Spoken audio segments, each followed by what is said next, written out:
Imagine a place where nothing bad is supposed to happen. A small island surrounded by water, laughter in the air, teenagers sitting on grass, talking about the future, arguing about ideas, dreaming about the lives they haven't lived yet, making the memories they tell their kids in 20, 30, 40 years to come. There were no guards on every corner, no fear in the air, just safety. Now imagine the safety disappearing in an instant. July 22nd, 2011. Norway, one of the safest countries in the world. That afternoon, Oslo was shaken by an explosion. Government buildings damaged, smoke rising into the sky. 8 people were killed. But what no one knew yet was that this wasn't the end. It was only the beginning. About 40 kilometers away, there's an island called Utøya. A small, quiet, accessible only by boat. Beautiful place. And that day, over 500 young people were at a summer camp. There were speeches, swimming, music, the kind of day you remember for the rest of your life. Not just for this reason. At around 5 p.m, a man arrives. He's dressed as a police officer, calm, controlled. He tells people he's there to help with security. After what happened in Oslo, it makes sense. No one questions him. Why would they? Then, without warning, he pulls out a gun. Bang! And fires. At first, people don't understand. Because this kind of thing doesn't happen here.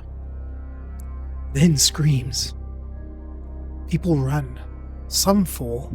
Some hide. Some freeze. Completely unable to move. Phones come out. Calls are made. There's someone shooting. Help us. We're going to die. This island becomes a trap. No easy escape. Water in every direction. And the person they thought was there to protect them is hunting them. And in the middle of all of this, there was a man named Trond Berntsen. 51 years old, a police officer, a father, a man who spent his life protecting others. That day, he was working security on the island. Just another shift, until it wasn't. When the shooting starts, Trond doesn't hesitate, because he understands what others are still trying to process. This isn't confusion. This isn't a mistake. It's an attack, and every second counts. And in that moment, he has the same options as everyone else. Run, hide, get to safety. No one could blame him. Or do something else. While people are running, Trond moves forward. Toward the sound of gunfire, toward danger, towards something no one else wants to face. Because this is a moment where everything changes, not just for him, but for everyone around him. Because even a few seconds can mean the difference between life and death. Trond approaches the attacker, no backup, no tactical team, just clear instinct, training and courage. He tries to stop him, to interrupt what's happening, to create that doubt, to protect the people who can't protect themselves. And in that moment, Trond becomes the first person killed on the island. He doesn't survive, but what he did matters more than most people will ever realize. Because in events like this, time is everything. Every second the attacker is distracted is a second someone escapes, a second someone hides, a second someone survives. And many did survive. Some swam across freezing water, some hid for over an hour, some stayed silent, waiting for it to end, and some lived because some stood in the way.